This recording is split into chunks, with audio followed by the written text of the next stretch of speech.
This story is called Visualizing Success, and it's quite important for pretty much anything that you want to succeed in. So, when I was at USC, I was a junior and I needed to take a class. And, I'm looking around and, oh, there's sports psychology for the fall semester. Why not? I was always a, proponent of sports psychology, although I didn't know much. I'd been told some things by some people. I was trying to understand what that really meant, right? So I took this class. By this time I was in college, but I also really knew that what you think sometimes is how you do. So, if you think you stink, you stink. And if you think you're pretty good, you have a little confidence, sometimes that can kind of carry you through tough times, right? So I took this class, sports psychology. I didn't know this, but the professor was quite distinguished in this field and still is apparently. And so, he gave us some really important concepts, and I really delved deeply into them and practiced them. And basically, the four little segments that I learned about were called preparation, what you do to get ready to play, visualization, and I'll give you a few of those hints in a minute here, super focus, and self actualization. So, as you prepare, and we've talked about people like Michael Jordan, who, he practiced, and Kobe Bryant. These guys practiced like it was a game. They didn't just kind of, throw their jock on the field or the court in their case and expect to play well on the game days. They went in hardcore.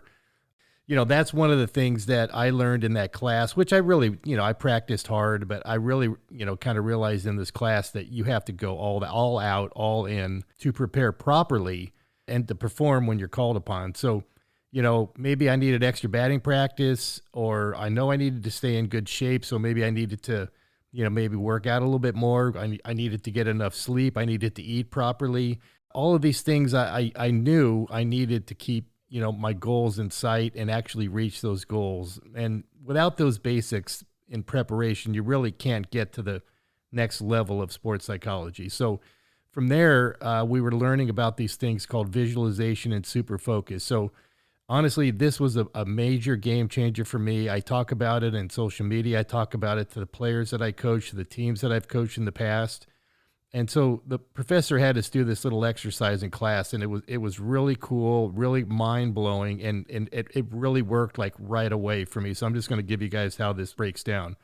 So he had us put our heads down on our desks and then begin to think about our next athletic event. In this class, we had, football players, people in the track and field teams, basketball, volleyball, pretty much everyone. And it was mostly athletes in this particular class. So he kind of had, an idea where, okay, I'm going to have a baseball game coming up, and, the gal next to me was going to be in a swim meet. So we all kind of had our own, sort of a different way to visualize how we were going to win in that next competition. So as we put our head down, so for me, it was the baseball game the next day. He said, now picture in your mind who you'll be competing against.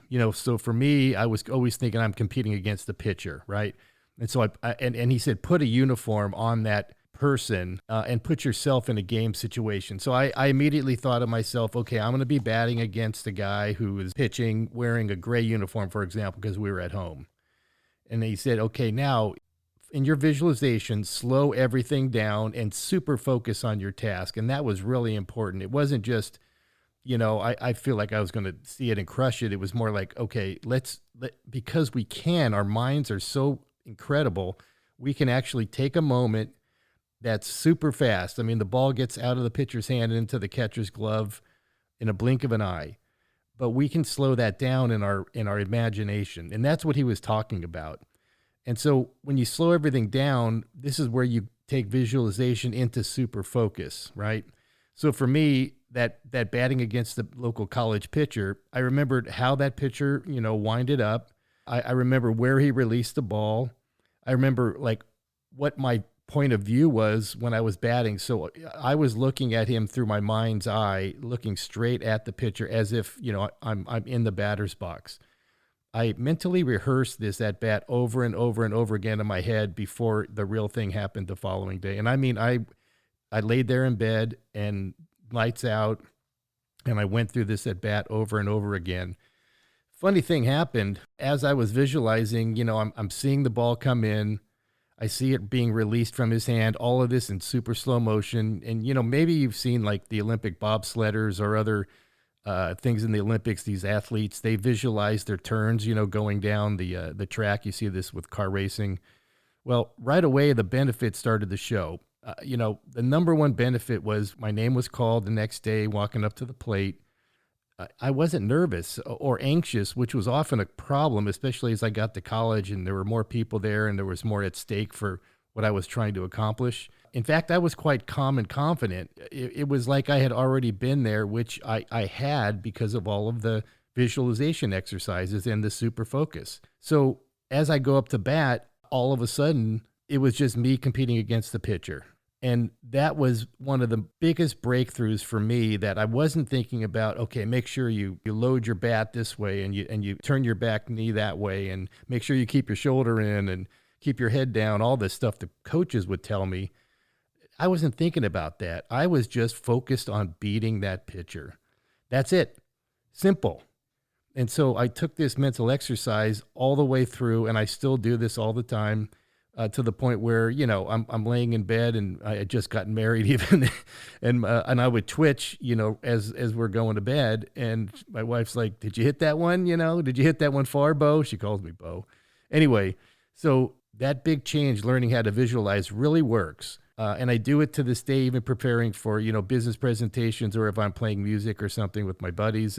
All of what I did and was able to accomplish that junior year, I can credit my visualization. And so I talk to the players who I've coached in high school as well as privately. I have my players sit down and go through a visual, demonstration, just like I had from our professor. And I do the same thing he did. And I kind of talk them through. And I did this from when my kids were in Little League, and I've done this all the way up through college players. And like, some of them totally take it and run with it and tell me that it worked just like it worked for me. And others, like anything, you get out of it what you put into it. So the ones that really have a little bit of what we call batter's box anxiety, this is a game changer. And again, I kind of had a little extra pressure on me as a player. My grandpa was the GM of the Dodgers, or was at the time, and there was a lot of pressure on me because of third generation stuff and all that. And as soon as that visualization thing came to play, all of that went out the window. It was focused now on just beating the pitcher, this competitiveness. And I knew I had a competitive drive. I'd always competed, whether it was playing over the line in the street or playing hoops at the schoolyard or whatever, you play to win. So this was kind of a game changer in that the anxiety went away, that the competitive level increased. And one of the other added benefits to this, specific to baseball, was that, as a catcher, I'm sitting there and I'm calling a pitch, know what's coming. I was always looking at the pitcher's release point. Just give me that extra split second in case, I could see it going in the dirt or going high or whatever, somewhere I'd have to get out of my stance. Well, I started incorporating that to the nth degree when it came to batting. And I could basically stare at the pitcher's face. He's in his windup, he's in the stretch, whatever, situation it was. And usually most pitchers, when they throw the ball, they throw their head to the side and your eyes are focused at 60 feet instead of, for example, the fence or even a mountain behind the field. You're focused on just that closeness at 60 feet, that you can fine tune focus your eyesight, and you can actually see the white of a ball, meaning that his hand's behind the ball. That's a fastball.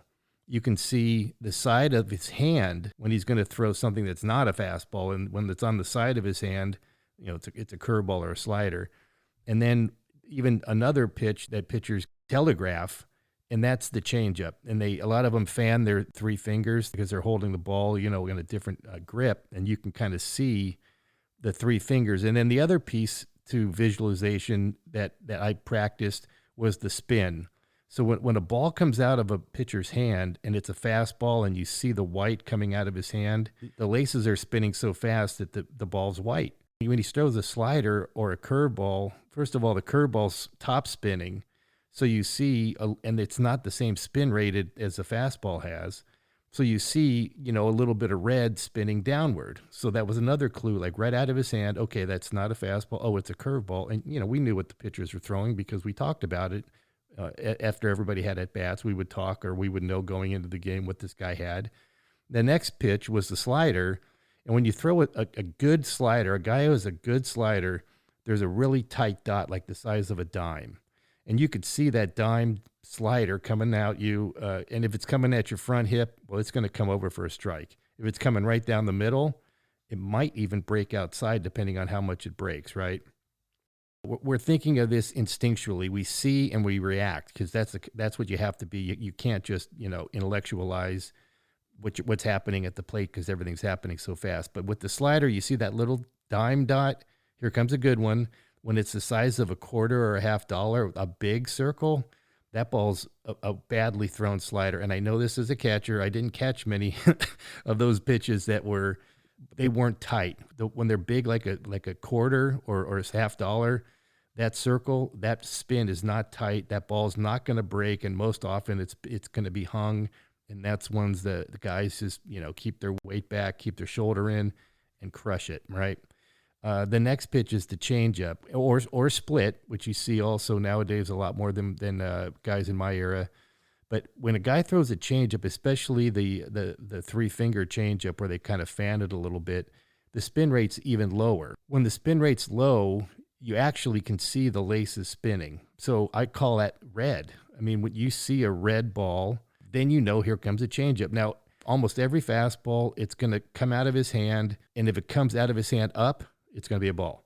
If it comes out of his hand and goes down past what you're used to seeing, that's going to be a ball low. So again, as soon as it comes out of his hand with a fastball, you have an idea what's happening. When a good curveball comes out of a pitcher's hand, it comes out straight. Those are the ones that we all end up swinging at that have super tight spin rate. We don't see it until it's too late. We think it's a fastball. It goes like in the dirt, and you see major leaguers swing and miss at those all day. Same with sliders.